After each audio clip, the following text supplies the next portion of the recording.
Can hear you. Can hear you, Dennis. In tonight's edition of Tough Talking Thursday, we're going to be looking at our Independent Day, the independence of Liberia, and we're going to be asking and answering some questions. Our discussion was centered around what does it mean to be independent? Is Liberia independent in the true sense of independence? Liberia was an asylum, was set up as an asylum country for all oppressed Black people throughout the world. Was that an attainable dream? Is that Liberian dream of serving as the beacon of hope for all oppressed Africans or Black people throughout the world? Well, was that just a fantasy? We're going to be deeper into that. Joining me to discuss this on Tough Talking Thursday, our own chief political analyst, Mr. Wilmot Kunney, is joining us from Philadelphia. Mr. Kunney, welcome to the show. Thank you, Dennis. Happy to be here always. Also, we are joined by our governance and planning consultant, Mr. Ahmed Sirleaf. Mr. Sirleaf, welcome to Tough Talking Thursday. It's always a pleasure, Dennis. Let's do it.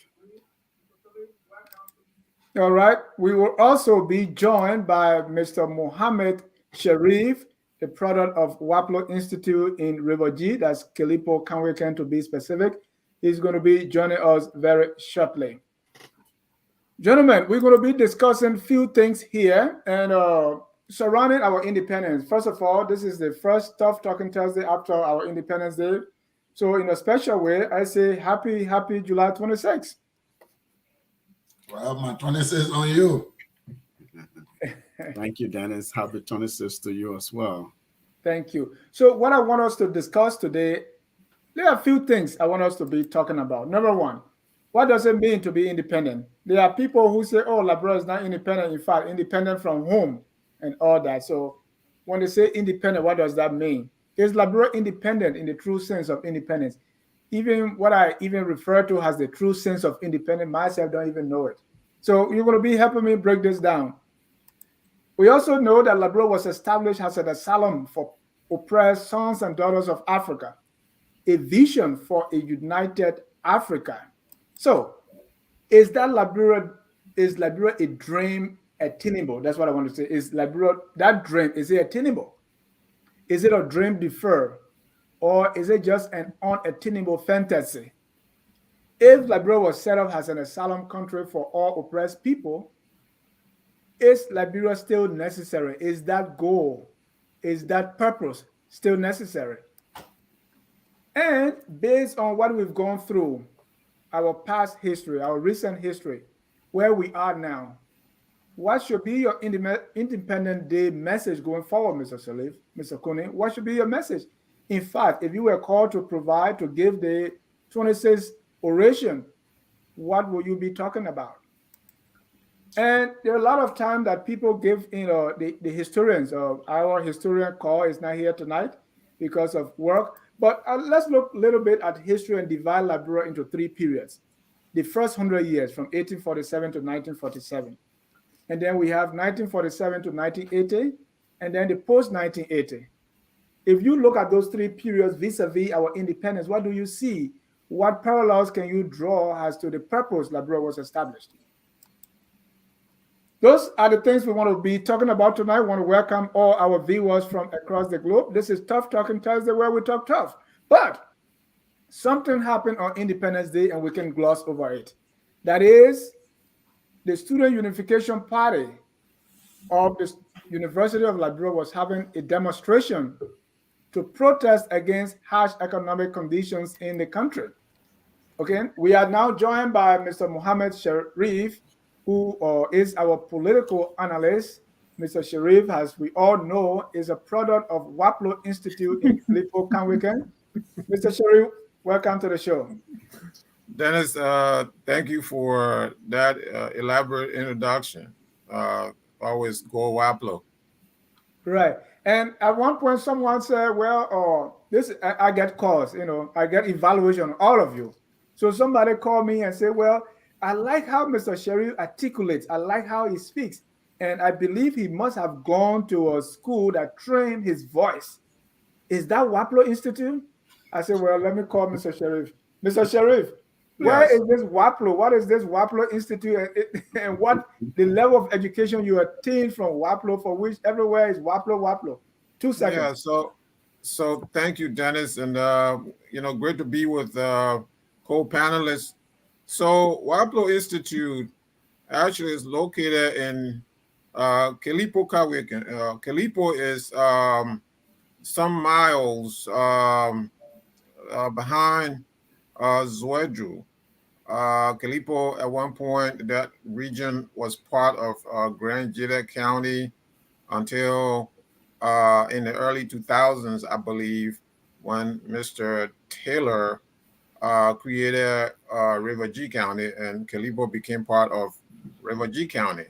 So Waplo Institute is located in Kalipo Kawikan, a very unique place.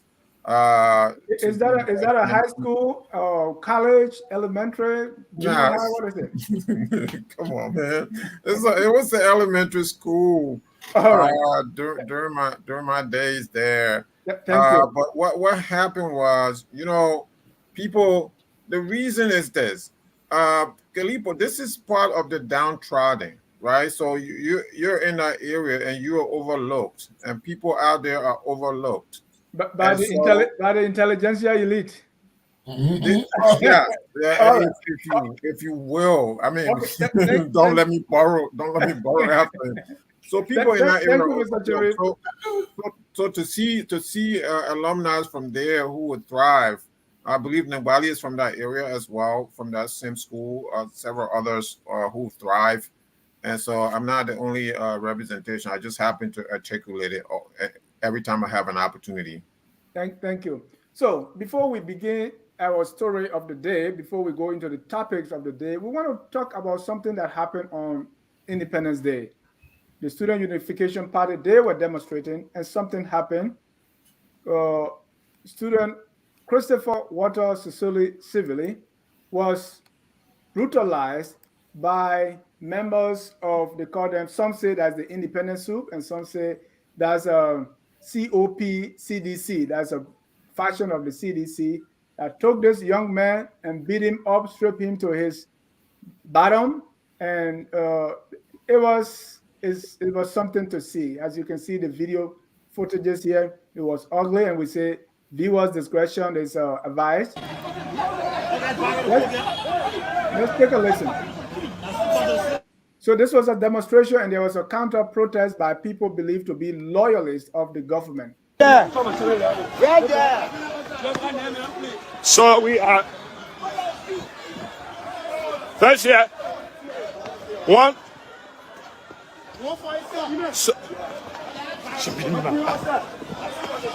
So one of the soup guy.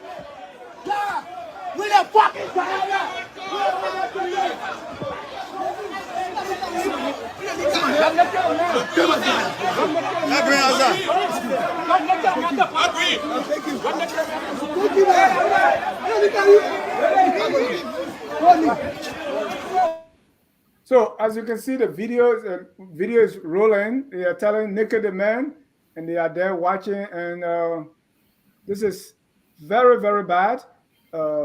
Christopher Walter Civilly is one of the leaders of the Student Unification Party. That's a campus-based party at the University of Liberia. You see, and I don't want to be able to show that part of it, but that is it. Very despicable, reprehensible, and no word to describe it. Let me start with Mr. Do we know who is responsible if justice has been served, or is justice delayed, justice denial? Mr. Sherif, you may be watching this for the first time. I'm not sure. What's your feeling? Yeah, you describe it right there. This is despicable. It's reprehensible, and it must really, really be condemned. And not only condemned, but also the perpetrators, who are all on video, must be arrested and prosecuted. The reason why, Dennis, that I was speculating, the reason why nothing has happened is because the government operatives are behind this brutal assault on students of the University of Liberia. This is not the first time a government has assaulted students at the University of Liberia in a very brutal manner. We know that this happened during the military era. We don't have the military anymore, but Liberians are living under a regime that resembles a military autocracy.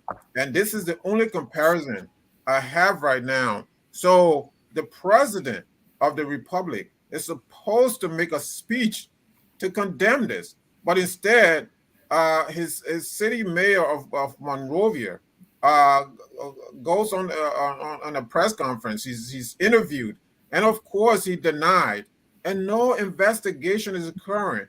And I'm not only laying this at the feet of the president. Where are the legislators? I'm sorry, legislators. Where are the legislators? Where are they? Where is the Minister of Justice? Where is he? So this has to be condemned, and everybody sitting around supporting the CDC administration has to condemn this. This is reprehensible. This is inexcusable. In time of peace, and you do this. There's no word to describe this. Wow. Mr. Kunney, any news about, I've seen government say we will investigate. I see the police say, well, all those police officers that were present, we got to, ask them, we got to talk to them. It's all speeches. What's new that you've heard so far? Well, Dennis, since last night when we discussed this issue, I have not received any update on the investigation. Just as you correctly described the incident, this is completely beyond description. This level of violence, this level of anarchy is beyond description. And of course, all of the parties, both the government and the opposition and the CDC and every stakeholder, they've condemned this practice. But if the police does not take affirmative action to investigate this, not only affirmative but very quick action to investigate, I mean, what in my view, my professional view, is a low-hanging fruit investigation, then in as much as some of us don't believe that this is the action of the government, the failure of the police to speedily investigate this issue could lend credence to some of the people who are putting this thing at the government doorstep. You got video evidence available. This has been more than 48 hours, and people are asking, I mean, what action has the police taken? These are people on tape. For God's sake, these are people on tape. So why is it taking this long? And if it is taking this long, then the Liberian people need to be told as to why it is taking this long. This crime is committed in plain view of all of us. And I do not understand, I will not understand if the police will not conduct a speedy investigation. This is similar to January 6th.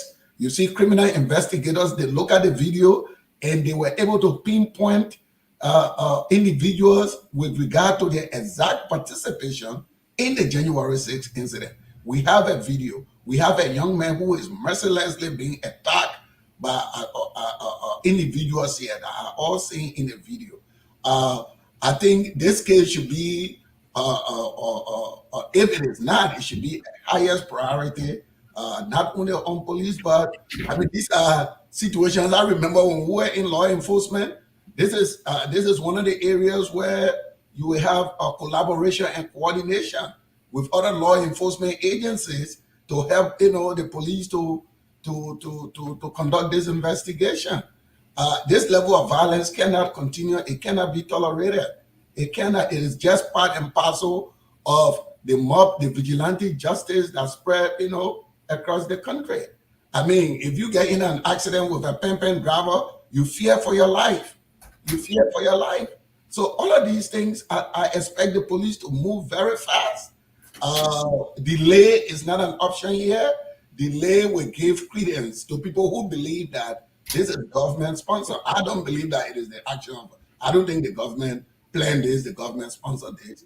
But if the police is foot dragging, if the investigation is slow, then I mean there can be some understanding why people would lay that at the doorstep of government.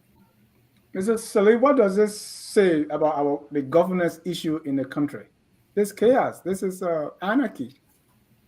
Yeah, this speaks to a larger issue. I mean, I understand, and I'm not going to belabor some of what my colleagues have already said. It's despicable beyond description. It's a violation of that individual's rights and at all facets of rights. And however, this is a larger. It speaks to a larger issue, governance issue, rule of law issue, breakdown in rule of law, breakdown in societal order and civilization order in governance. And Mr. Kunney indicated here, this is not the first time we've seen this type of mob violence, vigilante violence, and people go with impunity. That is really the underlying issue here. If you are in a society where whether you are an agent of government, that's an allegation, I don't have any evidence there. Whether you are an official of government, people act on your order. You may issue all the denials, but I have to say, this impugns the image of the country internationally. It impugns the image of the country regionally. People know what's happening. People know somebody may have been involved and issue denial, but the international community knows. They see it. They investigate. The U.S. Embassy is right there. They have the Political Economic Affairs Office. They have intelligence officers who see these things. They report them. They issue warnings to citizens. When I was in Liberia working there, international community will issue warning internally to their staff, sometimes even before the Liberian public gets to know that some warning has been issued. That the number one risk, they identify two risks. One is driving in Liberia, particularly Monrovia. And then mob violence. You involve in an accident, they say, don't stop. If you didn't kill somebody, get to the nearest police station and call for help, and then they can take it from there. Why? Because they know people get burned alive. The vehicles set alight. And so the point about a governance breakdown is if the law enforcement, the judiciary, the government itself is not seen to be really holding people accountable at all levels when these incidents occur, then that mentality grows in the society. As a result, you see what we're seeing now. This specific incident has to be investigated. As everybody has said, it's just beyond reprehensible. I can't even begin to fathom how one human being will, in good conscience, torture another human being. Not just one human being acting on another, but a group of human beings torturing a powerless individual who is not armed. Even if they were armed, they're overpowered clearly. And what I'm hearing, the government, the law enforcement officials are saying, well, nobody has launched a complaint yet. We don't have evidence yet. We don't. What does that mean? That portends a bigger issue than happened to this one individual. Right. Mr. Kunney, I was showing some pictures here. Yes, this guy is kind of giving an interview during that. There is this other guy, he's talking. The guy holding the pens of Christopher, he's there. I mean, you can clearly see these guys.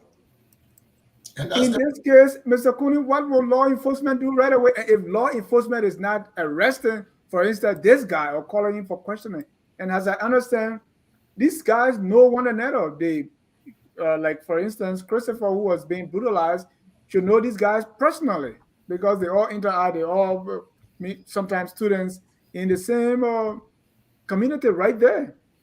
Are you telling me nobody really called these guys yet, or what's the deal? What will law enforcement do in this case? Well, and that's the point I'm making. At this point, I like to give the benefit of the doubt to law enforcement. I want to be proven wrong, but I want to believe that maybe some arrests have already been made and maybe an investigation is in progress. I want to give that benefit of the doubt to law enforcement.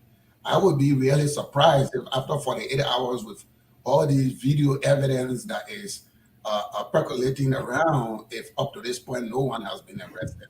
It would be shocking to me.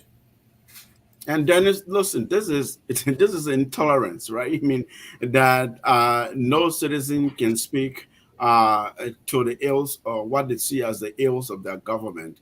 That you can't have dissent in government or in the country, and then such a person is viewed as enemy of state. We've heard where high level state officials said that people who did XYZ were considered enemies of the state. Now, you know, people issue these kinds of make these kinds of utterances and think that it's just something casual. This is the result you see here, right? So how dare you oppose the government on this day? How dare you dissent and speak against the government on this day? The thing is, some of the individuals we've learned are not necessarily students or members of the student community at a university. Some may be talks, some may be higher talks, some are, we even heard prisoners who were released from prison in order to confront the student community, and now we've seen the result of that here. Mr. Sherif, what is the impact? What is the blemish on we as government? Because there is no way that this doesn't reflect negatively on the government, especially since independence. That's 48 hours, nothing.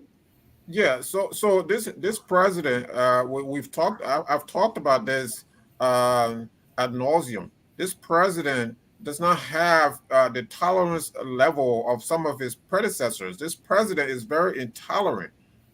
He is very, very brutal. And so what's happening now is that the president does not, accept any level of dissent and criticism.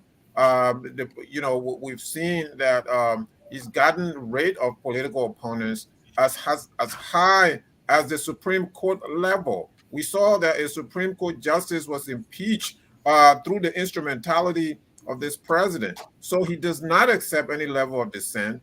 The students were out there exercising their constitutional rights, but this president does not understand the Constitution. He doesn't read the Constitution. He does not have the capacity, the competence to understand right from wrong, and so him and his men unleash, and that's my speculation, unleash these thugs to assault these peaceful student demonstrators, and so this is a significant. This has to be a significant blemish on this administration. This is a president who's still craving for attention, still craving for the attention of the United States government to get an invitation to visit President Biden. And on your Independence Day, on the eve of your 175th Independence anniversary, and this is what you do instead of celebrating as a nation that has been independent for about 200 years.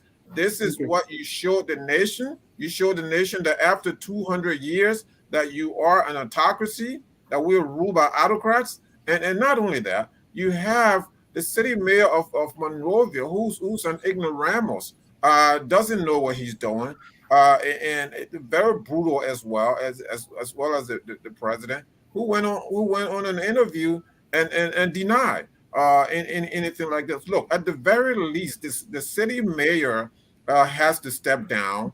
The justice minister has to step down. Something has to happen. But this president does not understand. Ahmed put it right. This is a much more bigger issue. This is about governance. Right. So there's a deficit of governance as we sit around and talk about this issue.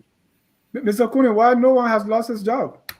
Well, no, listen, you see, this is where sometimes we lose the bipartisan support, the bipartisan consensus we have on some of these national issues. If we rush to immediately make the issue partisan, to make the issue about the president, there is no evidence. I don't see any benefit the government will accrue or President will accrue for by sending people to attack students. This president is the most criticized president in Liberian history.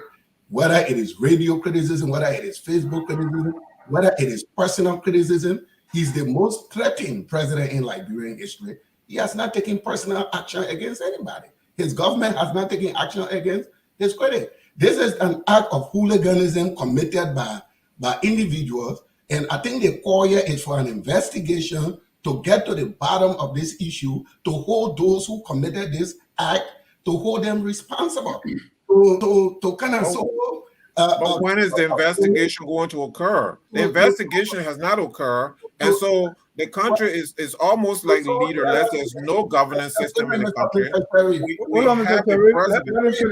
I give you the time. So casually make this thing, like an action of the government, I think it's premature. It's premature. And this is what I said. After 48 hours, even after 48 hours, it's premature to say that this is the president that directed this. Mr. Sherif is speaking as if to say he has conclusive evidence. If the president's son was beaten in that manner, would he sit around? If his wife was beaten in that manner, would he sit around? No matter who. Somebody wrote a book about him, and you gotta give me a chance everybody was up in arms. You can't filibuster me when I'm making a point. You don't have any evidence to all of the things you speak about. You're speculating, just like you said, you're speculating. And I'm saying in order for that speculation to disappear, the security forces need to come. It is a logical speculation. You have an incompetent president who's sitting hold on, Mr. Sherif. Hold on, Mr. Sherif. It is very logical. Hold on, Mr. Kunney, how long do we have to wait to make that speculation to be valid? Well, hey, let's give the law enforcement agencies the chance to investigate. I don't know what goes into their investigation. So what we're looking at, a week? Yeah, I don't know. I'm not on the ground. I think what is fair is to call for speedy investigation. I mean, what is speedy? What is your definition of speedy? I believe, like I said, I want 3 years. I want to make the assumption that I want to believe action may have already been taken that we may not be aware of. This is investigation. Police investigation is not a public affair. Police don't necessarily broadcast the investigation. So we don't sometimes brief the press. But Mr. Sirleaf, let me give you 30 seconds so we can move on. Yeah, but listen, Dennis. Look, somebody's child is lying in a hospital fighting for their life, and here we're talking about speedy investigation after how many hours? Nearly 2 days, and we have not seen any governmental action or any repulsion expressed by the government, whether the action or in words. It is sad. Like I said, listen, this speaks of broader breakdown in governance, breakdown in rule of law, and a sense of chaos and a place of impunity where people, whether it's corruption issue, whether it's mysterious death, we see just up to the independence celebration, there were 2 bodies found. People lost their lives just mysteriously in Painesville and somewhere on Lower Margibi. And so these things are happening, and every time there's an inconclusive police action, or they will say we're investigating, it never really ends, and there's no result, then nobody is prosecuted, nobody is held accountable at any level at all. And so it festers in the society, and people think that they can take justice into their own hands, matters into their own hands, and become brutal and violate people's rights in every way. And so this is what we're saying. Dennis, if you stood to be a leader of the country, it is your responsibility. We hold you accountable when these things happen, because the system doesn't function under you. Whether you're the minister who's responsible for this portfolio, whether you are actually the president, the head of state, and we're not seeing any action, these things continue to happen. And the citizens have the right to say, look, Mr. President, we hold you responsible. We're not saying we personally, individually hold you responsible, but we hold you responsible if there's a failure in governance, if there's a breakdown in law and order, if there's a breakdown in rule of law in the country. This is what we're speaking to. During several elections, we saw electoral violence, where talks were unleashed on people who supported candidates that were unfavorable to certain individuals or government interests. We've seen that. we're seeing the kind of violence that have been unleashed on people. And so we just have to call it what it is. And we can't keep sugarcoating and saying, let's give the government the benefit of the doubt, or law enforcement the benefit of the doubt. Somebody's child lying in the hospital at the point of death here.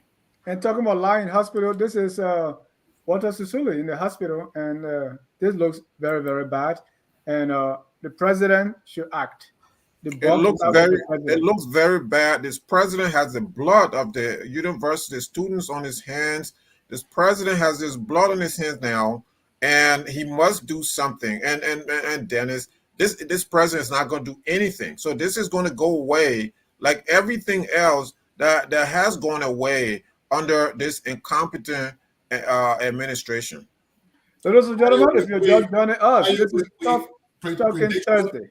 Predictions were made about the Thurman murder, but the one who committed that act was arrested, convicted, and is now in prison for life.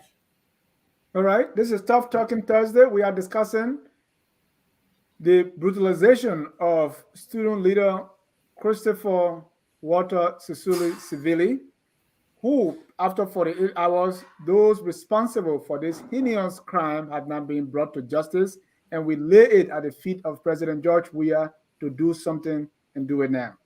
Well, that takes us to Independence Day. Mr. Kunney, Mr. Sherif, Mr. Sirleaf, you may have heard that, anytime we talk about the independence of Liberia, there are questions almost every year. People question. In fact, part of this protest was, what are we celebrating for? Mm-hmm. So, few questions I have surrounding independence. What does it mean for a country to be independent? And is Liberia truly independent? Let me start with Mr. Sherif, Mr. Sirleaf. Thank you. Listen, independence, we've seen across Africa in the 60s, the independent movement, countries that were colonized by foreign powers. United States claimed that it did not engage in foreign expansion and therefore didn't hold territories that require other, such territories to seek independence from. And so what we had was this American colonization society that was quickly cooked up by politically well-connected individuals backed by the James Monroe administration at the time. That we all know that history that led to repatriating free Negroes, free enslaved people back to the west coast of Africa that later became Liberia, right? Mr. Salih, let me interject because I say that most of the time too, because these people, most of them were born free. So they were not actually. Yeah. Yes. I mean, most of them were born free, but the largest story there is really it was a history of slavery. They were born free in the United States. Some to enslave people, some to recently freed individuals. Yes. So the point I want to get to here, and just after laying that sort of historical context, is independence from what? Or who did we gain our independence from? Not from any power. It was argued politically and legally at the time that we didn't have to claim independence from the United States. U.S. government didn't grant Liberia independence. The American Colonization Society gave, according to a lot of texts you read in history, gave the Joseph Jenkins Roberts administration, because he was the first black governor at the time, the green light to declare independence. So if you really technically look at it, we didn't gain independence from anyone. People say from the ACS. The ACS gave the green light. So, okay, so declare independence. You're passing words that, So first of all, should independence be gained from a country? Well, there's a reason for that. There's a legal reason for that. Yes. Not from a country necessarily, from the power, political, another power that's holding the freedom of this particular territory, right? So if you want to gain sovereignty, political and legal sovereignty, exactly, and then you will have to engage in some type of arrangement that will release that sovereignty to a particular territory, which is known as independence. The question is independent from what and of what? Was it political independence, economic independence? Those are the questions we're asking. During our time in 1847, that period, historians will tell you, it was all about, listen, we've seen the French are trying to encroach upon this territory that the ACS has been nurturing. We're seeing the British trying to encroach upon this territory, and obviously they will refuse to pay any royalty for any, whether it's territorial water or airspace or natural resources. So it was really about that sovereignty, that legal concept, so that there can be some sort of protection for this territory that later became known as Liberia, right? So that the ACS, the Jenkins, President Roberts, and the ACS could claim some legal control over this entity, and so that then they could make the case that you don't have the right to come to do this, and you have to pay royalties, you have to pay taxes, and so on. So that was the context in which we gain independence. The question is, we as Liberians, and when we begin to then look at ourselves, who are we? What is this we as Liberians? What sort of independence did we get? What does that mean for us today? What did it mean for us then? I think those are the questions. What did our history do to us that has led to this stagnation that we've seen over these various periods that you're interested in looking at, Dennis? There's a lot in there to unbundle and unpack. Mr. Sherif. Yes. Same question. Independence equals sovereignty, because in order to operate as a country, you must start from somewhere. So whether we call that independence or whatever name we may give it, this is the beginning of this piece of land being called a nation, a country. Yeah. So just to be clear, my analysis and my approach is that we're discussing this within the context of the European American interpretation of independence, because prior to all of this, there were throughout Africa, and Ahmed mentioned, African countries. Some I believe he did mention some post-independent institutions, pre-independence institutions. So yeah, pre-colonial institutions. So in pre-colonial Africa, there were kingdoms. Remember, there was a kingdom in Benin, for example. There was a kingdom in East Africa, the Bugandan kingdom in East Africa.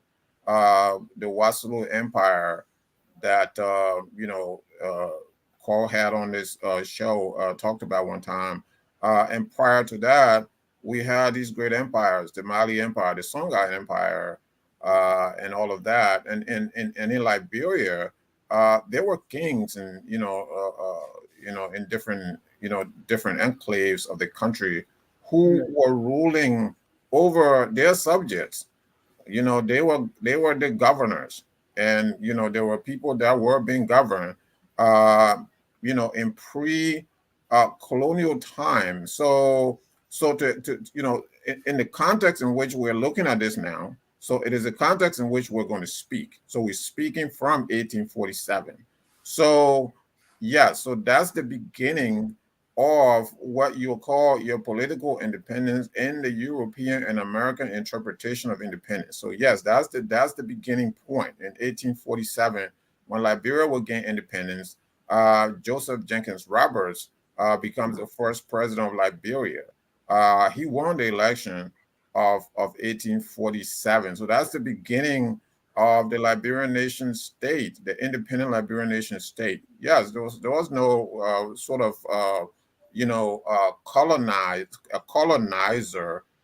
colonizer nation to speak of. So we had a private institution, which was the American Colonization Society. There were different colonization societies. ACS was one of them, was most prominent. Remember, there was the Mississippi Colonization Society. There was the Pennsylvania Colonization Society. There are different colonization societies. But the ACS... Yes. There is this concept that among some Liberians, that in order to be independent, you might have been colonized before. Liberia wasn't. And I don't think that should be the yardstick for independence. No, that's not the yardstick. So, as Ahmed mentioned, so to belong to the community of nations, again, we're looking at the European interpretation. So to belong to the community of nations, there have to be certain acceptable norms, right? So you have to have what is called your independence.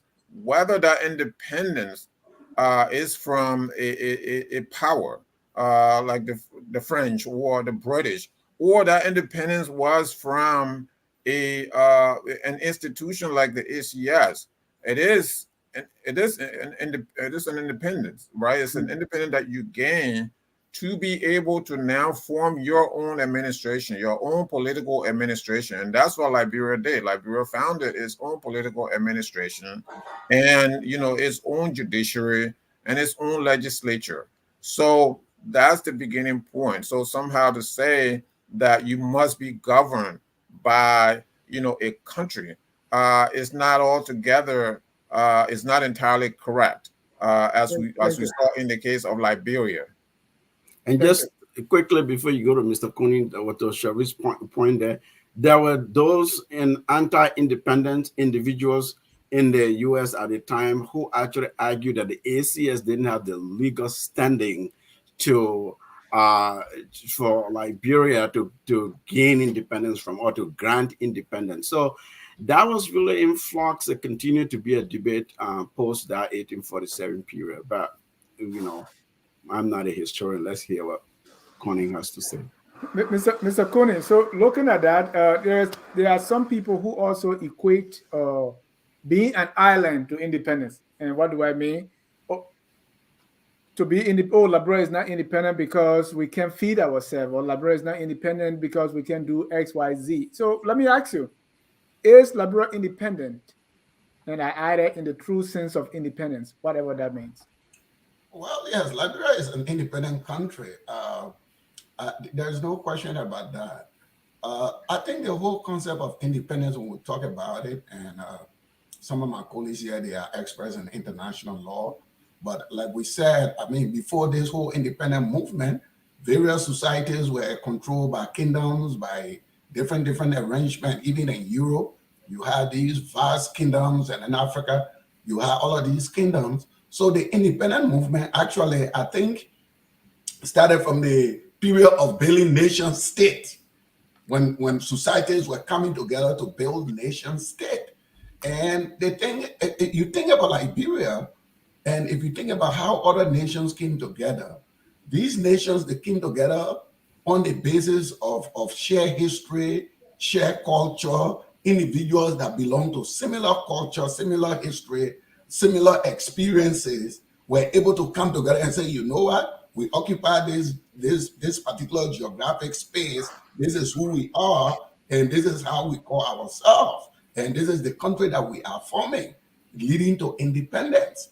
In the case of Liberia, I'm not a historian too, but if you look at the founding of the country, if you take the American Colonization Society, and if you take the return of the free slaves, or the slaves to Africa, you had a group of people. Mr. Kunney, want to correct that, because they were not free slaves. They were descendants of free slaves. Descendants of whatever category they were. What is clear is that their history and their experiences was not in sync with the history and the experiences of the people that they met on the ground. So they had their own experiences, they had their own culture, they had their own history that was completely different from the people that they met on the ground. You see, and for over 100 years, we were not able to harmonize, those two histories. So the question you asked, the dream, is a betray. What was the dream of the descendants, as you call them, that went back? And that will be our next question. Well, let me just jump there. It was to create a refuge for oppressed Black people. The question is, why couldn't these descendants, give that refuge to the people they met right there on the ground? Were they looking for people to come from other places? They met other people on the ground. Why were they not expanding that refuge, that opportunity, that freedom, that liberty, that, to the people that they met on the ground? And instead, we had this divergence where they were heading in one direction in terms of their own shared culture and vision, and you had the rest of the other country on the other side. And in fact, we started creating superior subordinate relationship that lasted for over a century. A lot of things there to unpack. Mr. Kunney says he's not a historian, but he's talking history now. So that takes us to the next question that Mr. Kunney is attempting to answer, that Liberia was established as an asylum for oppressed sons and daughters of Africa. So this was a dream.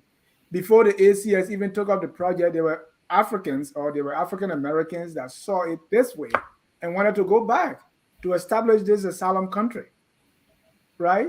Mr. Sherif. So that was this vision, this whole concept of Pan-Africanism, going to Marcus Garvey and the other colleagues, right? Right. So this was the dream. Let's talk about this dream and see if my question there is, was it a dream that was attainable? So, and is this dream deferred, or was it just a fantasy? Yeah, so before I dive into those questions is one of the things that people have to understand is that in the colonial era, there were countries that were governed by private entities, not countries, right? There were not superpowers, so to speak. There were countries that were governed by private citizens. For example, the current Democratic Republic of the Congo was governed by King Leopold for several decades. King Leopold committed genocide, where millions and millions of Congolese were killed, were brutally murdered by King Leopold, on the basis of which the king had to lose his authority over the Congo, and Belgium took over. Can you imagine the king of a country took over a place and claimed ownership? That's how it was. And so, going to your question, Liberia, the Liberian project, was an experiment to me, an experiment in the African people's ability to govern themselves. Ahmed made some very salient points. Within the ACS, there was, the coalition of the ACS, there were divergent views, divergent, ideologies within the membership of the ACS, right? They were not all just abolitionists. We know that. So the descendants of the free slaves and repatriated Africans that were brought back home so Liberia, they accidentally stumbled upon Liberia because the initial destination was Sierra Leone. And so Liberia then becomes this sort of project, and something that was experimented to see our ability, the Black man's ability, Black people's ability to govern themselves. So those are some of the expectations.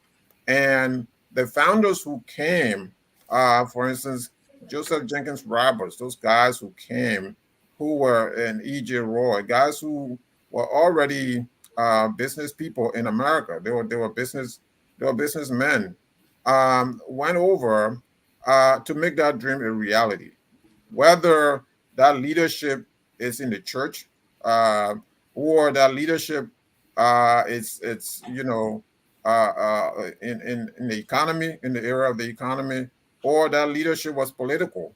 But the fact that they now have come to this piece of land in Africa, on the west coast of Africa, to establish themselves, to establish an administration free from oppression, free from the Jim Crow restrictions that they have faced. So Liberia was a project in those designs. So the question that you asked, Dennis, is that, was it attainable? Yes, I would say it was attainable. There were ways to do it. However, what then happened was, now we're sitting here in 2022 in hindsight and discussing something that happened in 1847, about 200 years ago, right? There were, we all have our own foibles. We all have our own, character faults and stuff like that. So it was with, the individuals that came and settled. It was with the organization that was the brain behind the settlement. So there were some missteps. There were issues. For example, Mr. Kunney attempted to dive into it there, but I think it's very important not to ignore that.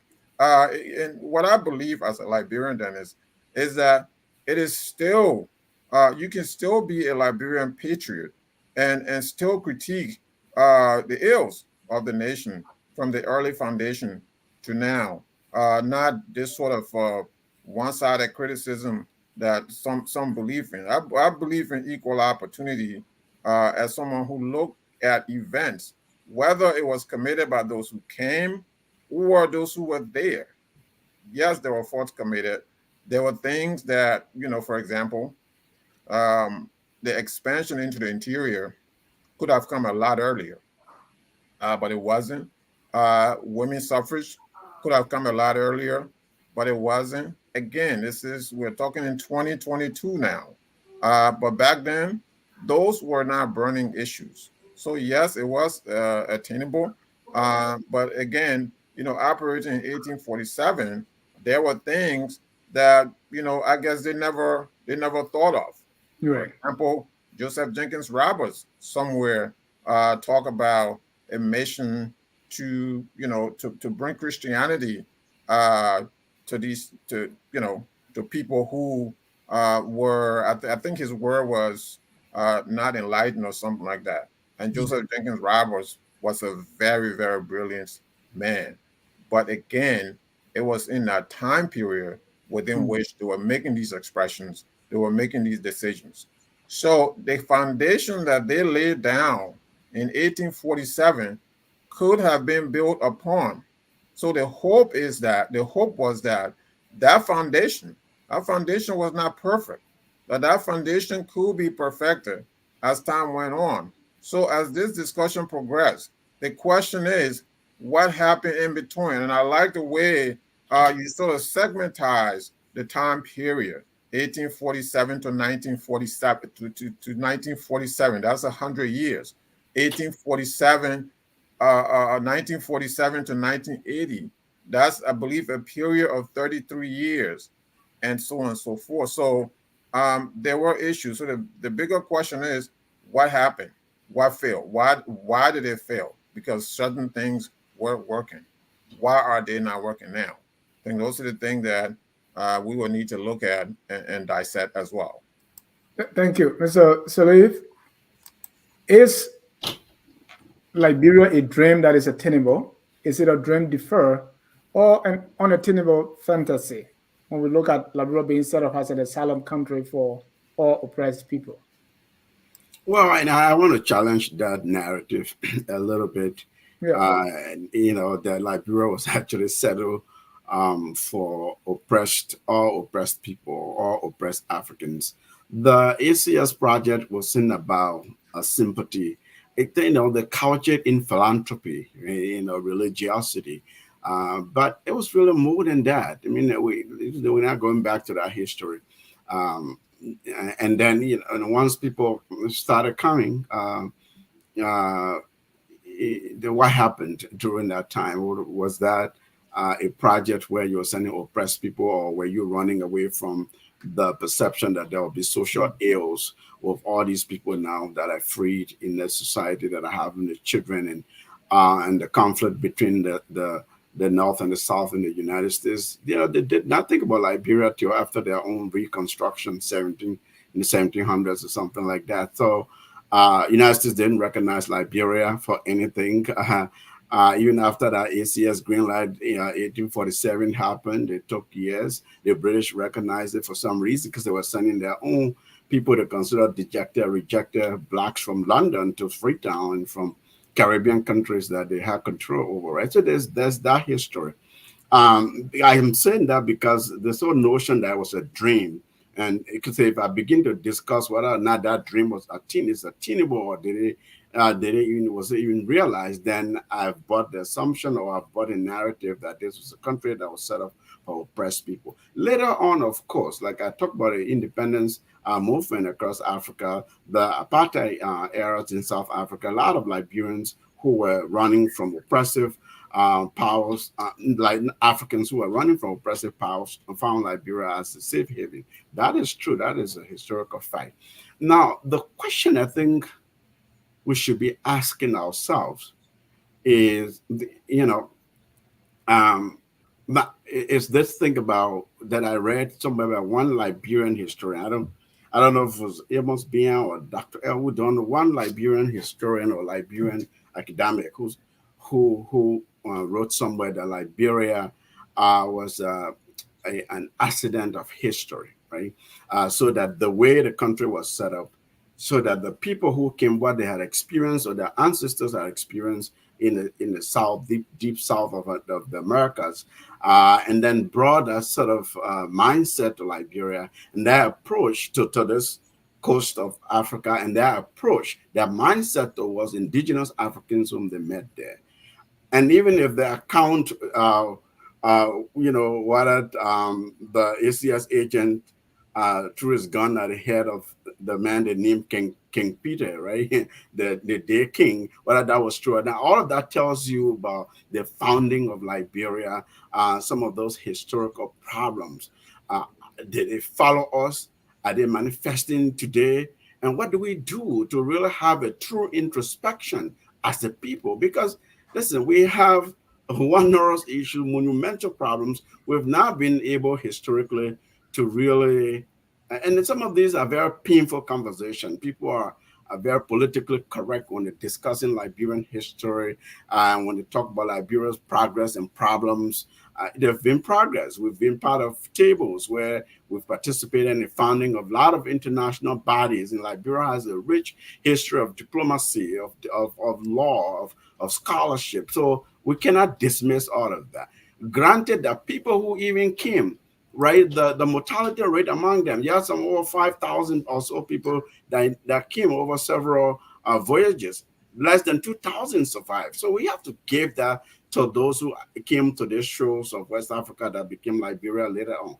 However, mindset that were brought, a system that were developed or not developed, what was meant to be nation building, expansion in the interior that did happen, integration and embracing of or the lack thereof of indigenous people, and how people were treated, viewed, and even labored. All of that are part of our history and sort of the vestiges of what we're dealing with today.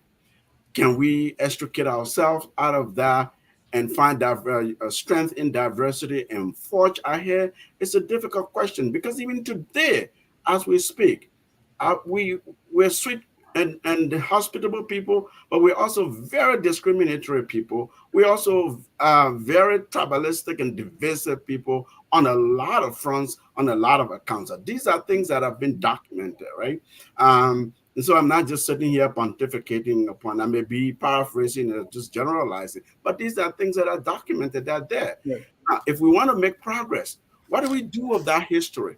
What do we look at today and say, listen, we're not going anywhere. We're almost 200 years and we're way behind countries that were way dirt poor. Now they're way middle income countries. Some are in upper middle income country. And yet we're not even getting close to bottom middle income country. What do we do with that? Right. And what went wrong? And Dennis, real quick, if I may, I don't quite understand when Ahmed said, he challenges that Liberia was not founded as an asylum. Liberia has always been an asylum. When our great ancestors, whether those who came from the Mali Empire, they sought asylum in this on this side of the continent. Whether it was those who fled after the fall of the Waslo Empire, they sought asylum on this side of the continent. So Liberia has always been that asylum. So yes, those who came and established the first government in 1847, for example, you and I didn't live at that time, but we can see this through the expressions and the work of those who lived during that time. And one of those characters is J.J. Roberts. J.J. Roberts was a wealthy businessman by our account during that time period. J.J. Roberts' stepfather was a shipping magnate. So when his father died, J.J. Roberts took over that business. J.J. Roberts could have stayed in the United States, but discrimination at this time, we're talking about, the United States, part of the United States below the Mason-Dixon line, where segregation thrived, racism thrived. And so J.J. Roberts went to Liberia with the ambition of expanding his know-how, contributing his quota, and making sure that he was going somewhere that would not discriminate against him. Mind you, J.J. Roberts is almost European, but he has that one drop. So there was this one drop rule. He has this one drop, so they still consider him a black man. So he was not acceptable. So J.J. Roberts wanted to go somewhere where he's acceptable, where he can live free. So yes, when you look at those individuals, so forget the ACS, forget the motivation of people like James Monroe, what have you. Look at the individuals who say, yes, we're going home. E.J. Roy was a businessman. E.J. Roy lived in Terre Haute, Indiana. He owned his own barbershop in Terre Haute, Indiana, went to Liberia, to expand his business. J.B. Russwell, who became president of Maryland, of the state of Maryland. So those guys were enlightened people who could have lived here in the United States and still survived. Yeah. But he went to Liberia. So yes, Liberia has always been that asylum. Now the country has had its own foibles, has had its own faults and different things. So yes, we can speak of that. And, but that is a different thing. That is different than to say that it has never been an asylum. It's always been an asylum. Thank you. And I agree with you, Mr. Sherif, on that front. And the ACA was just a tool, right? And I'm not a historian either. But because these things were within the African Americans that were here to go back home. So ACS, they too have their own ideas, business kind of, hey, give us the money and then we're going to do this. But actually, the African themselves, and then came the Gave Back to Africa movement and all these things. So a couple of years ago, after right here, I wrote a little poem that I want to read. And Mr. Sherif, what you said reminded me of what I wrote back in 2019 about Liberia being for freedom, being that asylum country. And so let me read that poem before we. I don't know if that will pass for a poem, but and this is how I said it. I said, Liberia means freedom, right? They came from the north, east, and west, many of them on foot through the jungles. Others came in boats, canoes, and ships through the waters, all seeking refuge from war, dominance, bondage, and threats. They wanted to be free, left alone to enjoy life and thrive. The Gola, Vi, and the Kisi were the early birds. The Glebo, Clow, and Kua with all their cousins. The Mandingo, Ma, Dan, Bandi, and more. The former slaves, or descended former slaves, and those rescues from slave ships, all converged on a land that would symbolize freedom. For this purpose, a Pan-African nation was built, a country born out of the need for deliverance from all evil. No matter how or when they came, freedom was the goal. And that is how Liberia came to be, and so must it be. The glorious land of liberty by God's command. Wow. I am moved. This needs to be published. This is published on my blog, and somebody said this should be the new Lone Star Forever to replace. It should be in a book. What is it doing? The blog should be in a book. This should be published. Mr. Kunney, so some people even believe that this whole idea of being an asylum country and converging, some say that where the problem came from. Yeah, the question is sometimes it's not what we declare, it's what we practice that count. So we can make all the proclamation of Liberia being the land of refuge. In fact, Liberia is supposed to be this first experiment of the black man being able to govern himself with regard to the new international order that was emerging. and Liberia is supposed to be this place where the oppressed people, all of the oppressed people, are supposed to go. Those were the founding principles of Liberia. The question is, did we adhere to those founding principles? That's the question. It looked like our founding fathers, yes, there are a lot of things we credit them for. To me, in my opinion, I think our founding fathers, they were looking for oppressed people from other places of the world other than Liberia.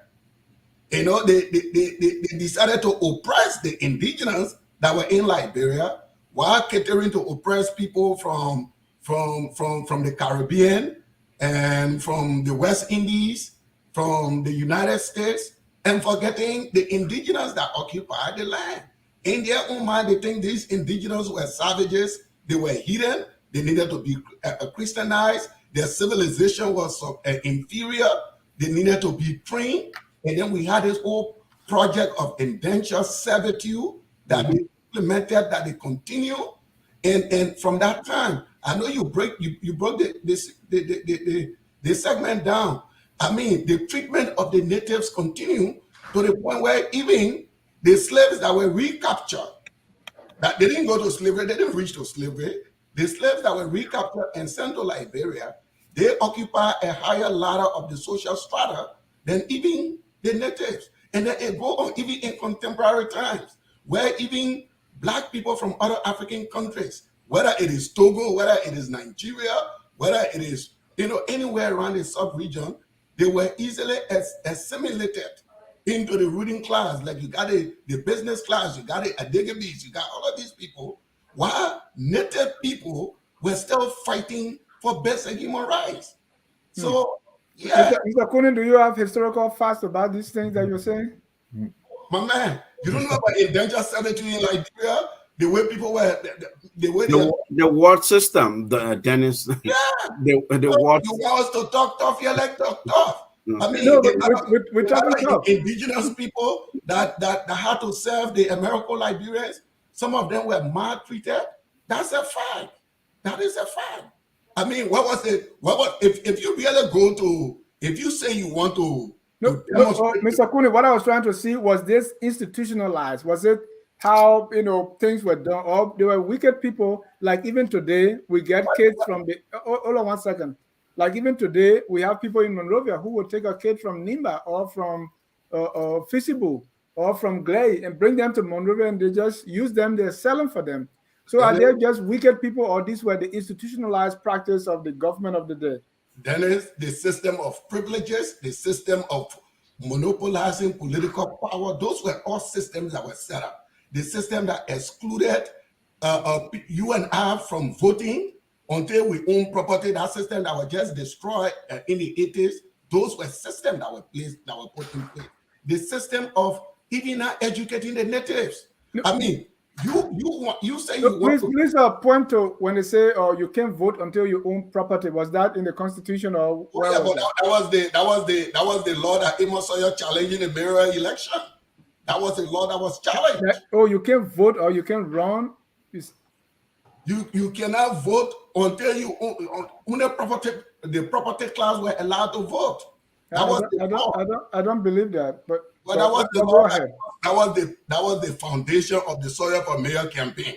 Yeah, you had to. Mr. Sherif can help us. Let's not go into that. But what I'm telling you, things that we pronounce and actions matter. If you were going to set this shining steel, this shining, build this shining star for Africa in this and that, what is your record of educating the population? My man, I went to school 1970 in my village. No teacher. There was nothing. Virtually, there was no education in the 70s. People had to leave from their regions of the country to come to Monrovia, either to go to these regional capital cities to go to school or to come to Monrovia. Is that how you really tell the world how the black man is supposed to govern himself? And these are the problems that we're running into today. It is that history that is following us today. Thank you. I don't want us to digress too much. Go ahead, Mr. Then we go to our next question. Mr. Sherif, quickly. Okay. So real quick, so in the referendum of 1946, I believe that's when women's suffrage was suffrage was extended, voting rights was extended to women. It was actually two different referendums. So the first time it happened, that was kind of it wasn't extensive. I guess they found that it wasn't extensive. It was limited to women of the upper class. And then in 1955, it was further extended to include the indigenous population. So the requirement, Mr. Kunney, was that you have to pay a hot tax. But I'm not saying, don't get me wrong, I'm not an apologist for any of those things that happened during this time period, because as I said time and again, suffrage could have been extended to everybody, right? The Western Province, first of all, there were no counties, in the interior. It was the Western Province, the Central Province, and the Eastern Province. It was only in 1964 that William V. S. Tubman created the new counties of Bong, Grangita, and Nemba County. Before that, they were all provinces. So you have to also understand that the original Liberia did not include all of, geographically, yes, but politically speaking, they didn't even consider all these other Leeward counties, all these other counties as part of Liberia. The original counties were Montserrado County, Grand Bassa County, and Sino County. How do we know that? You look at the representatives and the senators that were elected during that time. They were representing these three counties. So Cape Mount came along later on. Of course, Maryland, the state of Maryland, the Republic of Maryland in Africa, was a state, and J.B. Russell was the president. And later on, Maryland had to join Liberia. And Dennis, that's a very interesting historical piece that maybe, I can come back one day, we'll call and do that, when Maryland joined Liberia. So there is a lot, Mr. Kunney. Every country, the country at this time, it was a work in progress. So what I said earlier, and I will maintain, is that, it at that time, it could have been made better, right? There could have been more progress, but there wasn't. So the question for us here now is what happened, and Mr. Sherif, hold that thought. That's where we are now. We've gone 1 hour 15 minutes, so we don't have much time. So my question now is, based on everything that we've discussed now, based on our past and where we are now, we started with Comrade Christopher Waters Sisulu severely being brutalized. Based on where we are now, and we sometimes see that where we are now is sometimes, based on our past. So what should be the message going forward? What should be our Independent Day message? And if you were the orator for this year, Mr. Kunney, Mr. Sherif, Mr. Sirleaf, what will your message be? How do we move forward based on what we have discussed so far? Mr. Sherif, you start. If I'm the orator today now, I tell the Liberian people, I will give you a broom, sweep the whole thing, change your leaders from the president onward down. We need a clean sweep. That is your problem. And I'm re-echoing Ahmed, governance. Okay, that is your problem right now. The problem, Mr. Sherif, is that problem anchored in the way the country was set up, or the first 100 years, or how we got our independence? What is the link there? It's an excellent question. Dennis, we inherited, and you segmentized it very neatly, from 1847 to 1947. So within that 100-year period, there were periodic elections. Dennis, it was every 2 years. So we go from every 2 years now to every 4 years. And we go from 4 years. And somebody said, well, 4 years was not enough. I'm going to do 8 years. And the cutoff will be 8-year term limit. And then you get into your second segment of 1947, right? In that segment, 1947 to 1980. So that 33-year period, Tubman dominated. He spent 27 years. And so during that time, he changed the requirement. So now it was, he was constantly elected. He was elected every time, every election cycle, without an opposition. So what happened is that no, elected officials were held accountable in early Liberia. Remember, there was a president. We talked about that before on this platform. There was a president that was actually impeached. So those guys back then used to hold their political, even though the representation was very small at the time, but they used to hold their political leaders accountable. Today, we're not holding our political leaders accountable. So what happened? Let's look for what happened. They used to hold their political leaders accountable. There was a president that resigned in early Liberia. There was a president that was impeached. There was a political party that was defeated. The Republicans, they started the governance, the system and all that. They were defeated. So an incumbent was defeated. Several incumbents were defeated, right? So what happened between then and now is for us now to investigate, because what happened is that you had, especially after between 1947 to 1980, you had the emergence of autocracy, and this all-powerful president. And so George Weah now, if you see what George Weah is doing, he's walking into the shoes of what was given to him by the autocrats before him. So I know this is something that Mr. Kunney is not comfortable to talk about. He's going to talk about the Americos, but he's not going to talk about George Weah, because when it comes to that, then it's a totally different ballgame. So what I don't want us to do is that, well, the Americos are bad, but the natives are good. But if the natives are oppressing us, can we not talk about that? So, it's an uncomfortable discussion, but we have to we have to put all of this on the table. The reason for this intellectual exercise is to find a solution, and I hope that we will do that in an honest fashion. Thank you. Mr. Kunney, based on where we are now, what should be the message going forward? And just take a stab at these periods, right? 18 for the first 100 years, the years leading to the coup, and then post-coup. How do you look at these and reflect on our independence? What is the link there? Why is it that we are where we are today? So from 1947 to 1980, after 1980, we're still deferring the dream of Liberia, the dream of creating a society where the individual would be free, the individual would live in an environment of his, and he can tap to his potential. We still are struggling to create an enlightened society.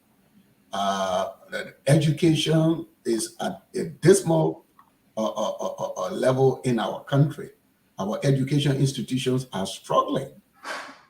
They post the 1980 coup came and they told us that they were going to restore these things. The post-90 coup came and did terribly worse, and the society went backwards, and we are still reeling from the effect of the 1980 coup. Democracy was hijacked. In this new era, we are now beginning to practice democracy. And if you ask me, if you were to ask me if I were the July 26th orator, what would my message be? There are two things that I think are critical to our country. Those two things are education. We have to educate the population at all levels, whether it is vocational education, whether it is technical education, whether it is civic education, whether it is adult education. We have to educate our people. There is no way we will develop Liberia if we don't have an educated population. Then the next thing, to build a nation state. Then there's one of the things that is disappointing in Liberia. I think one of the panelists made a reference to it, is that the country is still rigidly tribal. The country, we have now gone beyond our tribal rigidities to the point where, even though we are called Liberians, but then there's one Liberian cannot go and live in other part of the country and be accorded all of the rights and respect of that part of the country. We've barricaded ourselves into our tribal enclave to the point where even if you live in Monrovia, you still, even though you I mean, your ancestry is from Sino, but when you live in Monrovia all your life, you still say I'm from Sino. We're not living among ourselves. You know, a barman cannot go to Grand Cru and live there and run for political offices. By the time you put your hand up, they will start pointing to the tribe, you know, and look for man. And that's how our country is. You know, so I mean, there is not a part of Liberia that I can fall in love with and say, look, I'm from Sino County, but I love Cape Mount. I want to be a citizen of Cape Mount. I want to live in Cape Mount. I should be able to run for political office in Cape Mount. We're not allowing our people to do that. You know, look at how we finger point, even in county meet, where the players are, you know, going from team to team. We still put the tribe behind it. Oh, you see that girl man playing for, you know, so we are still rigid when it comes to tribe. The queen contest that get passed, the little girl is from River Says. They go, oh no, yeah, even though she River Says, but she Gio. So I'm making that point to say that we've not really reached the level of a nation state where things like tribes are secondary, where we see ourselves as Liberian. I look forward to a day where we will have a very educated population and any Liberian from any tribe can live any part of the Republic of Liberia, whether it is among his tribemen or a tribeman, whether it is among their own tribemen, and enjoy the full benefit and the full potential of that region of the country. The 43,000 square miles belong to all of us, you know. So there should be one enclave that is it is exclusive to anybody. So that's the kind of life I look forward to. Right. Strong point there, Mr. Kunney. I see that you give an example of living in Maserati, right? Yeah. Take, for instance, the senators in Maserati, Thomas Fala, when it's come to me where you support, oh, I'm Kissy, so I'm Lofa. Koji, certain mayor of Monrovia is still identified with Lofa because you are Kissy. You know, Darius DeLong, Senator of Maserati, who do you support during counter meet? Bassa, because I'm Bassa. So yeah, I like the point that you raised. Mr. Sirleaf, same question. Well, I would throw the old mat away. I don't want to see the old mat. They say you sit on the old mat, you plant a new one, you then you replicate the old mat. You wanted that you planting a new one, right? The old mat, when it was even new, it was a terrible mat, I have to say, unfortunately. Listen,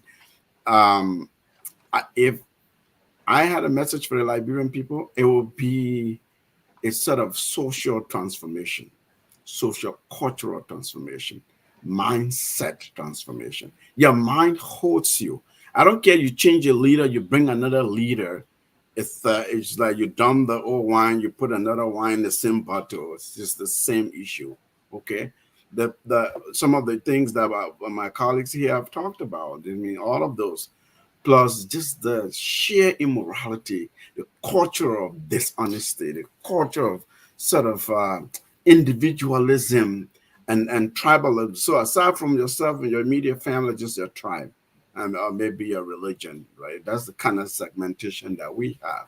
If you want to grow a society, encourage that society to be a whole society, to be an honest society, to be a people who are transparent, people who can sacrifice beyond themselves, sacrifice for all. There was a senator here in Minnesota who used to say, we do well when we do well. We do well when we all do well. But it is the opposite for us in Liberia, right? One person, these young people, all they do is fight to get some kind of office. They steal, build a house, buy a car, build a, pull a tank in the low enclave, and the road to their house is terrible. Everybody else around them is very poor. I tell them that is not success, but this is your worldview. This is your view of success. Success. How we treat one another then is like how people lie and they think it's normal. Like there's just this little. I'm not here sitting trying to be sanctimonious or pure or that's not. We all have flaws and character flaws and all of that. But as a society, what we inherited, what was bequeathed to us, was the treatment we saw one group that arrived and settled and sat upon the others, muted out against the ones they met there. Even how they treated our mothers. Like somebody be married in the city and they have 3 other village wives and having children to them. Some send those children to school, some didn't. Somebody will bring another person's child. Maybe they couldn't have children themselves. That's the ward system, right? Some educated theirs and some didn't.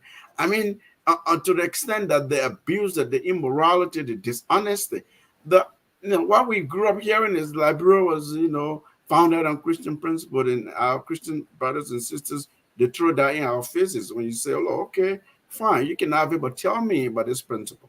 If this principle is one that has led us where we are, if this principle is one that is able to develop a society, a people, then that's a problem. There, let's be honest about ourselves and have that introspection, look inside of ourselves individually, with our family unit, and societally. Because the institutions we've named here, they are all Liberian citizens. They come from our homes, our friends, our uncles, our cousins, our neighbors, right? And then they spread out in the society, because the larger society is corrupt, the larger society is immoral, the larger society is dishonest. So to me, it has to start with mindset change, really the understanding of changing the how society views itself and how we view our collective, right?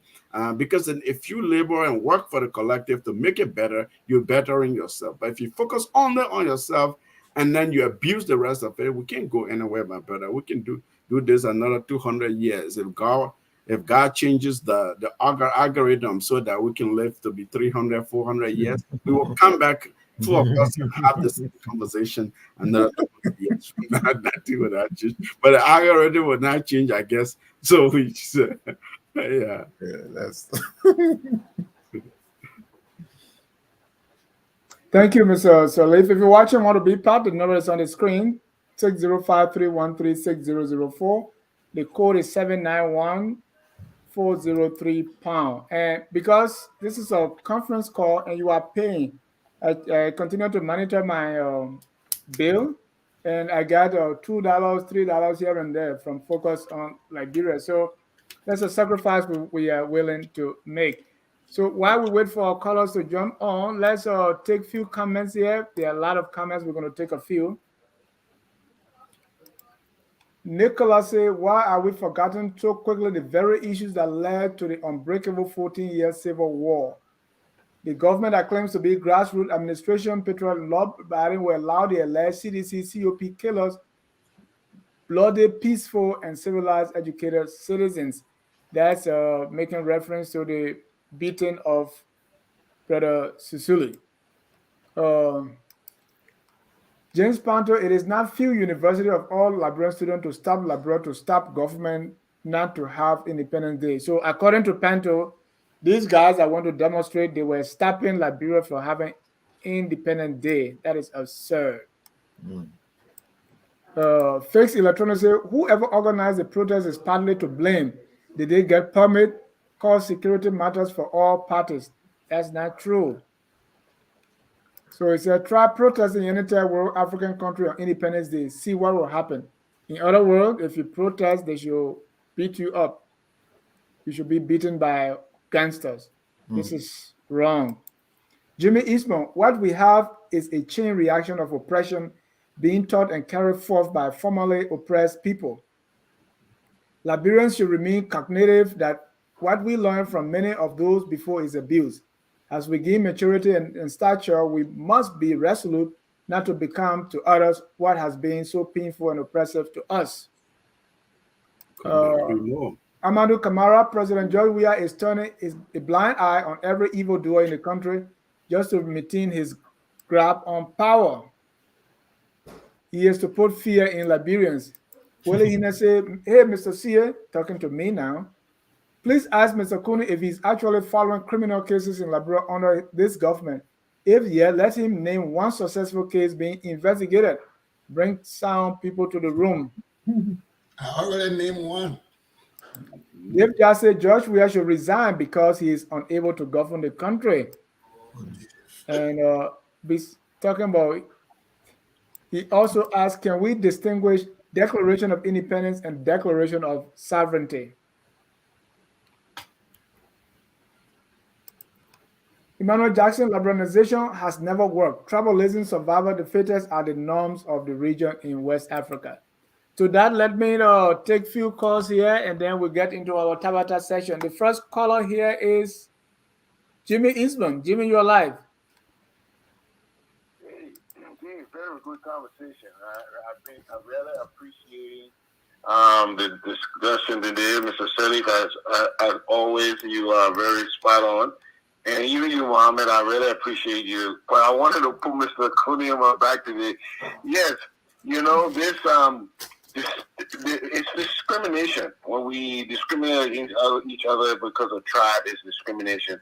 That is a mindset we have to get rid of. And the only way we will get rid of that kind of mindset if we actually put Liberia first. If Liberia comes first, you will not be looking at your tribe or your county. You'll say, you know, I'm doing this for Liberia. That requires maturity. That requires a nationhood, and we have to learn it. But the way you learn things, you have to recognize that something's wrong with your mindset already. Just like an alcoholic, you have to first recognize you got a problem. A lot of us have a victim mentality. A lot of things were done to marginalize our people, our native people in the past with the settler group. But are we going to maintain a victim mentality? We cannot. We have to learn to first recognize as a problem, forgive others, forgive ourselves, meditate, and manage our mood. We cannot allow ourselves to be victims. And lastly, before I land, the way out is putting Liberia first, using education and awakening, and recognizing that we have a past history that's negative. We have a tendency of emulating others. We have seen bad examples. And we've seen that sooner another leader gets there, he wants to behave like those other people were behaving. Want to drive a big car. We see those people who came on the ships, they were dressing up with coat suit in high Africa. They were still shackled in the minds, even though they were free, but still had that enslavement mentality. We have to liberate our minds and our character from this victim and this mindset that keeps us backwards. Until that happens, we'll repeat the same mistake. Thank you, Jimmy. Sam Wallow say that's where you can throw away the map. You need to ensure people understand it and its impact on how. No, Sam had another one there that I wanted to read here before I bring in the next color. Sam, I can't find. Okay. Sam said, why aren't you all asking a real question? How would indigenous people be made whole for all of the wrongs that were done to them for more than a century by the settler community, who created a system that locked the indigenous people out of the economic, social, and political construct? I really don't believe all that, but I will leave that with the historians. But let me bring on Elvis Morris. Elvis, you're live. Mr. John, thank you so much. Mr. Kunney, yesterday I disagree with you, but today I will put you on my back. I'll tell you all the way from Sunday and bring to Morocco. Let me just say this. I want to be really fiery and say some tough things, but I'll just be calm and measured and steady so that we can understand what I'm trying to say here. You know, George Weah is a big disappointment to me, not because of some of the things that he's doing, but because of the missed opportunity.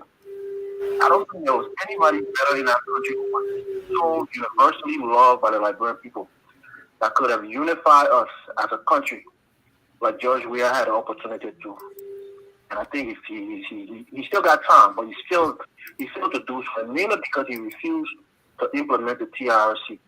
That could have been a watershed moment for us to really come together as a country and really sit out under the proverbial palava hut and iron out our differences. The American Liberian, the Native, the Gil and the Khans and all other groups, and really try to heal that country. I think Weah was going to be the perfect man to implement that. And that's why I think he's really, really failing. I want to tell you, Mr. Kunney, is that, you know, we had your brother, or your son, or your cousin, your nephew. If you have any way of getting in contact with him, try to straighten him out. We saw what happened with Samuel Doe. He came, people were tribulating, saw him as a liberator. At the end of the day, he was embarrassed and killed on camera. You saw him with child stealer. He was crying, snot coming for his nose. He left Liberia in disgrace. They called him dressing woman wig, and now he's spending the rest of his life in jail. We can't allow George Weah to go down that same road. A lot of us, we love him, we admire him, we don't want to see him go down that road. We rather wish he could come to his senses and be the leader we thought he could be. We know he's not an intellectual. Nobody's going to put that on him and pretend he's an intellectual, but we know he had a good heart, and it's so disheartening to see how he's going down. The people surrounding him is really letting him down, emotional, but I want Mr. Kunney to hear me because we want to see him do better. Thank you, Mr. Jai. Thank you for the show.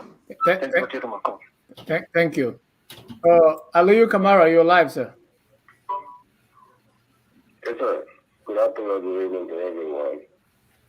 Wonderful show. I think I was just sitting by as a guy with very little education, just sitting here and learning from the scholars. You know, Liberia's problem is a complicated one. And I think this is the only way forward. People have to keep on discussing it and you know, and see where it goes.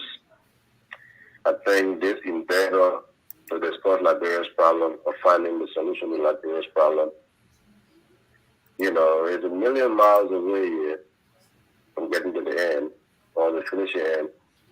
But I think it's a good step in the right direction. As per what happened on 26 days, somebody said that the students were trying to disrupt. First of all, the students did not go to where the 26 program was being celebrated. The students did not go towards the streets of the pavilion. The students did not go to any public offices or private businesses. They went to diplomatic quarters. If anybody was trying to disrupt the July 26th celebration, it was the CDC itself through their militants. And by the way, what the hell is this 26th celebration anyway? The Declaration of Independence and independent are two different things. To celebrate a declared day, it wasn't significant of it, it's just symbolic. Who gave you independence? So you had independence even before you declare independence. Who you declare independence from? What sense does it make? But again, the historian can look into that. I just want to tell you guys, thank you so much. But that video hit me hard because I was a kid on the wall and I saw all of the war and I saw people being brutalized. My brother was forced to dig his own grave. He was naked. He was beaten until his last breath, and one bullet took him out, and he fell in his own grave and was buried. When I saw that situation on screen, I was traumatized. And for George Weah to totally ignore that and focus on something completely different, it bothers me. This is the time for all Liberians to get together, work together to get this guy out of the way. There is a clear possibility, a mathematical possibility that this guy can retain his position as president. And that's the hurtful part. That's the part that hurts me the most, that even that there is possibility that he can remain president. But thank you guys so much. Thank you, Ali. Let's take the last caller here. Caller, your name and where you calling from, sir. Hello, this is Ahmed calling from Texas. How you doing? Good. What's your name again? Hey, Bahum Mende Man. Oh, Bahum Mende Man. Go ahead, Bahum Mende Man. Yeah. Real question is, really, I don't even know what like when they're celebrating our independence is. Just for like other countries, like maybe Denmark, Canada, Saudi Arabia, other countries that never gain independence, just like Liberia never gain independence. but we always celebrate our independence. As good leaders, we always say that you are the father people. When we are playing football, soccer at that time when we were going in the country, we are speaking about issues that were going on now under him as president. So if you were speaking and people gave you all the award, you get so many help. You're telling UN, others, peacekeepers to go in your country and rescue people because they were killing people, brutal harassing people, abusing our mom, sister, this and that. You become president and the things is going in your leadership and you said you gave it talk on it and people saying that we get so many people who can talk on the president is supposed to talk on it. It's bad for him and establishing a reputation. It is not be good for him. The thing I went on July 26th, the video is there. You cannot wait for 24 hours to come with report for Ministry of Justice to come with report, for the police director to come with report. You get all the evidence ready. When you do law, you already get the evidence. Well, when the backup divorce said that Liberia did not need rest or money, they need 847. It didn't even take like 1 hour and we're arrested and we're beyond bar. You see? So we have to preach the reality that is going on. Well, the Lake Mokafudi of Tanzania came power when you visited the hospital, visited the people all around the country. The Independence Day, all the time was there. When the Independence Day comes, he tell the people, he said, every morning I will be receiving maybe to celebrate independence. No, we'll give it to the people. We'll invest, we'll go from community to community, we'll clean it up. All the issues you were doing in the country. You don't invite, delegate other people that come in the country and see everything is going on. And it's not bread and butter. So we have to stop this. And we all need to be careful. You need to learn for other history. Like Europe, people will be around you that will praise you because they give me benefit from you. Or something go wrong, they will say, hey, I'm making listening. We used to advise and get listening. And see, if issues go on, the first thing, let me tell you, the first thing I really gave up with Yeyia was the time we were coming from Dubai with no electricity. They were on the airport, we were talking about it. And when they are playing the first half for the team to land, you know, even address that issue, just went home. Thank you, thank you, many man. We need to come together, ready to change it. We need to change. We're already waiting to carry the country forward. The next year, if they make the same mistake and we put we are back, maybe we're easing or some people will be laying out on the street every week. No response. Thank you.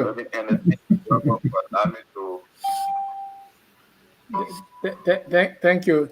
Jonathan, we are closing and now you're coming, so I'll give you just 30 seconds. Make your point. Yeah, thank you for the conversation. You know, my just joining people very briefly, but I know it's wonderful, especially given the headline, you know, as regard our independence and whether we are truly an independent nation. I think it's a big question. But again, we cannot be a fully independent nation that cannot protect ourselves, that our citizens will live in fear, honestly, that our president will refer to the citizen that cannot afford LEC to have CCTV. Even the great United States of America, you cannot tell all the citizens here to own CCTV. So what is going on in our country, we hope that we'll somehow have some conversation about it, but particularly the one with the University of Liberia student, quite admittedly, does not present our country quite well. And we hope that we can start a new course as a nation that have gone 375 years as an independent nation to cater to our citizens. Thank you. Thank you for the opportunity. Thank you, Jonathan. Well, ladies and gentlemen, we're going to take a short break. When we come back, we're going to hear your Tabata of the week. Please keep tuned and don't you go away. This is Focus on Liberia Tough Talking Thursday.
All right, that was the Armed Forces Celebral Band with the song that we know Incredible has Coco Pali. This is Stop Talking Thursday. College Joseph Wahi. Include College Joseph Wahi. and Dr. Sawyer called it the Gribble Band. At this time, a lot of Tabata going on, and I know you guys can't stay away. What's your Tabata of the week? Let me start with Mr. Sirleaf. Oh, thank you. I don't know if mine is just of the week, but this whole idea that, um, you know, we and I like some of what Jimmy Eastman said. They really put Liberia first and all that. So we native, they say indigenous. I don't like the native expression. I learned from settlers did something, some things, some misrule and whatever abuse of native. But our own indigenous people, when they're in power, when they have authority, whether they are legislators or they are in executive mansion or the leader in their community organization, they actually perpetrate worse.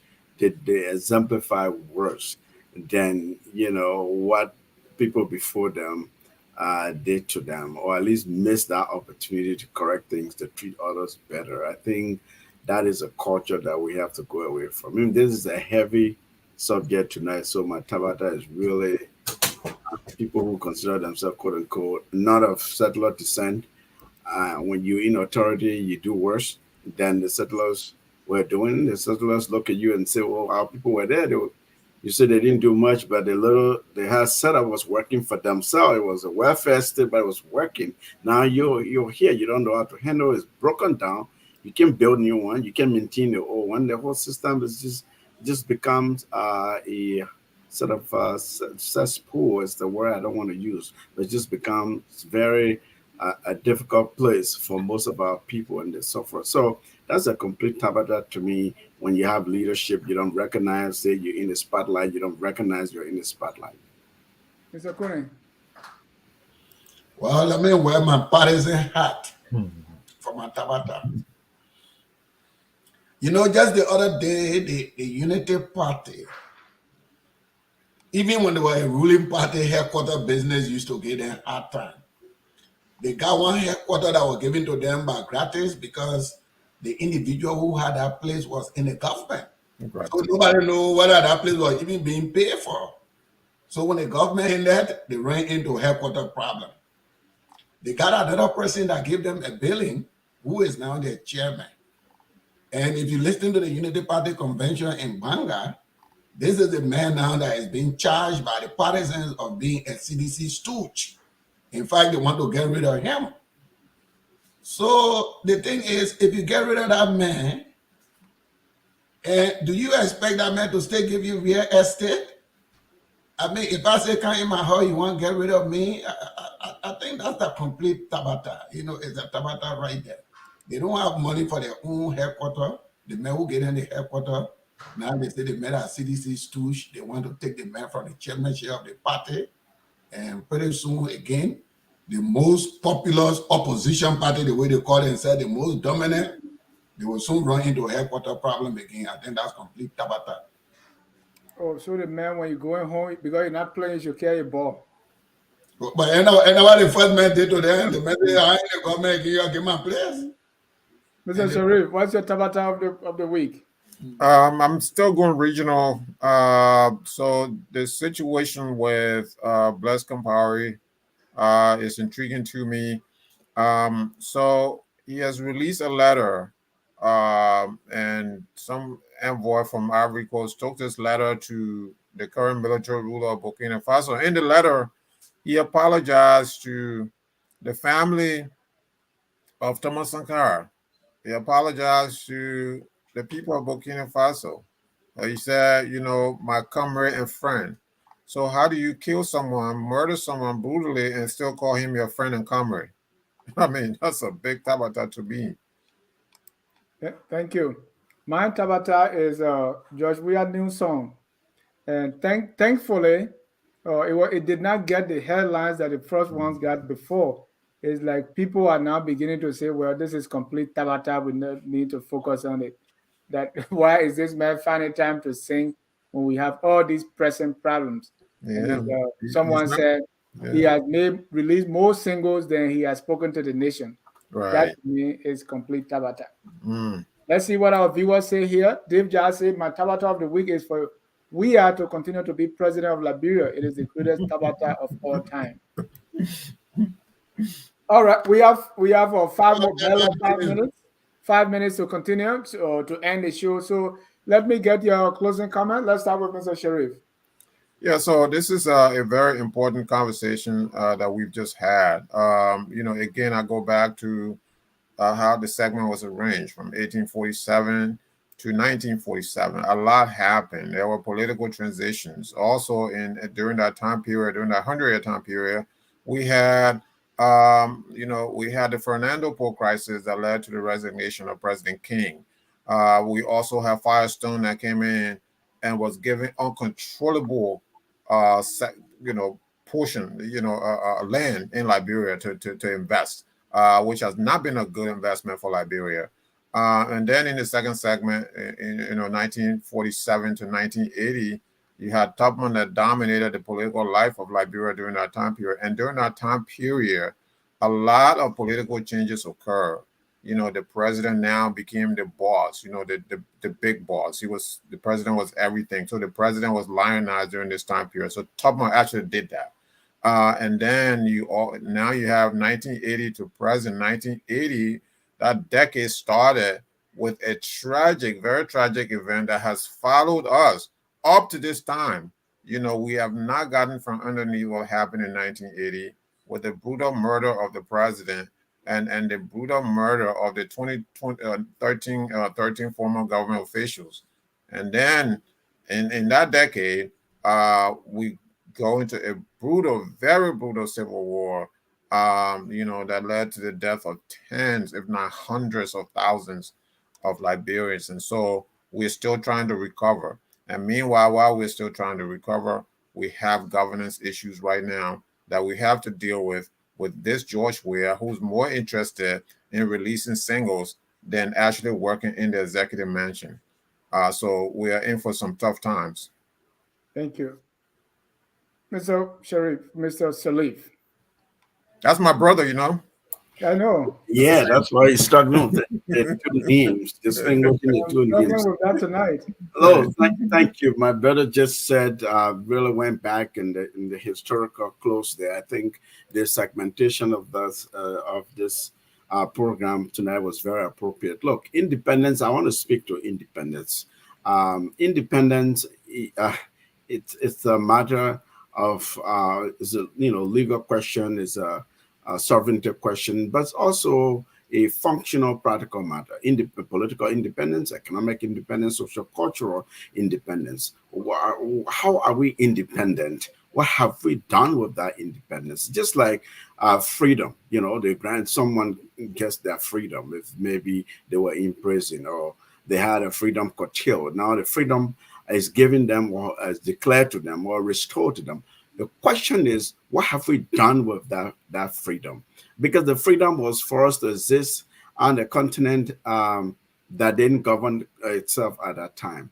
That Black people didn't govern themselves anywhere in the world at that time. And so ours was an OC of some semblance of freedom, self-governance, and we did quite badly at it. We continue to carry on a very miserable history that was bequeathed to us. So in order for us to really make progress and get out of where we are, I go back to that whole thing about putting Liberia first that Jimmy Eastman was talking about. You really trying to de-individualize the country, de-tribalize the country, play to the consciences of the people. Liberia needs some kind of shock therapy of some sort, like to awaken this country and these people that listen. You need to wake up. You need to make progress. You need to be in a better place than you are today.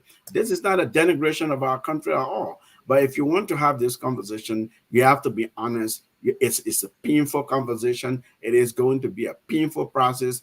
If we're not willing to take the pain, to swallow the bitter pill to heal, I think we will continue to be here for a long time. And I don't think God will change the algorithm. So different group will come to have this conversation 100 years from now, if nothing happens. Thank you so much.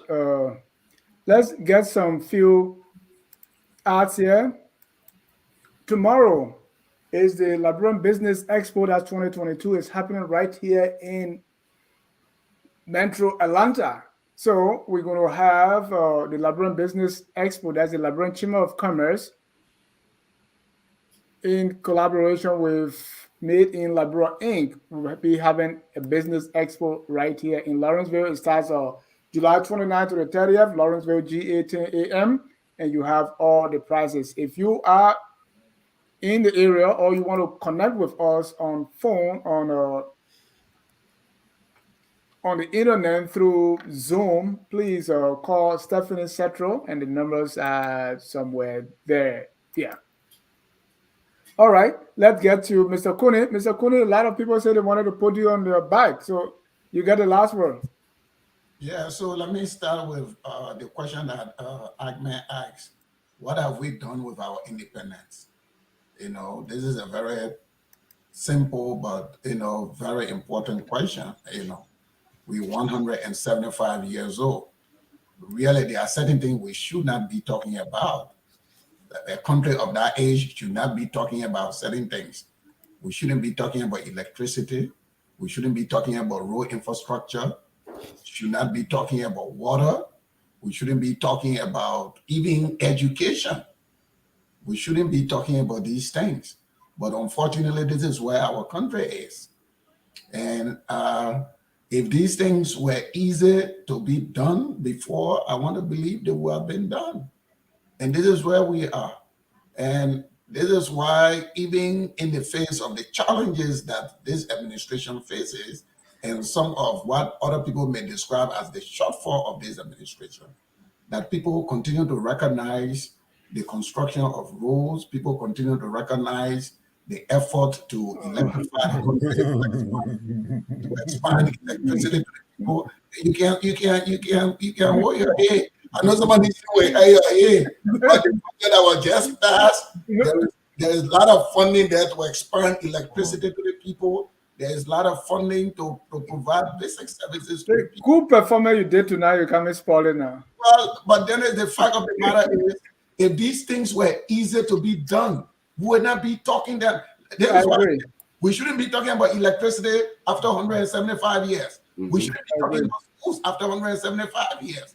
The fact that we're talking about these things today, it tells you the level, the pit that we've been in terms of underdevelopment.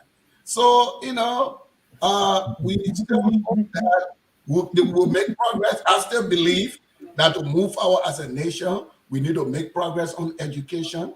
Education that will make us to solve our problems, education that will make us to feed ourselves, education that will make us to govern ourselves. As we move forward, we'll improve on the whole concept of Liberia as a nation state, and then we'll de-emphasize our tribal roots. I really want to go to Kwaribuni and live there and let it be my home, and let me have the opportunity to run from there, to run as a representative from Kwaribuni without somebody pointing to me that I'm a crew man. Let's fight for that kind of Liberia, where the measure of where we come from will just be a matter of, it will be where we establish residency. Let establish residency laws. Let move. And that's true. You see, River G Conway King has been robbed of the resources that Mr. Sherif, who have invested there. But we will say, oh, what Mandingo man doing River G? We can't vote for him. Well,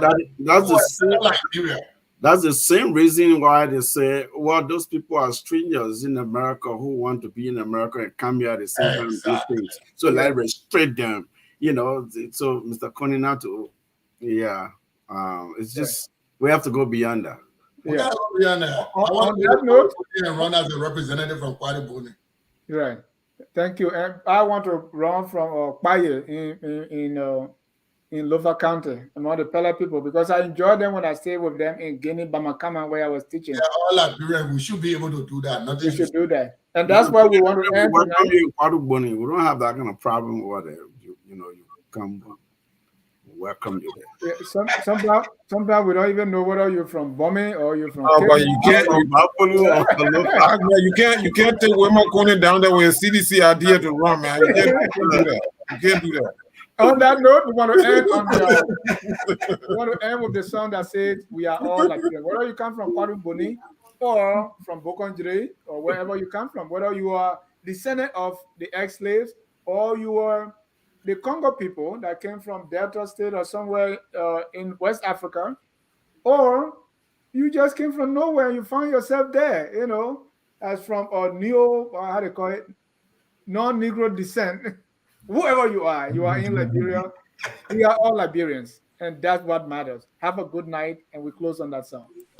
We are Liberians. Liberia is our home. Liberian people.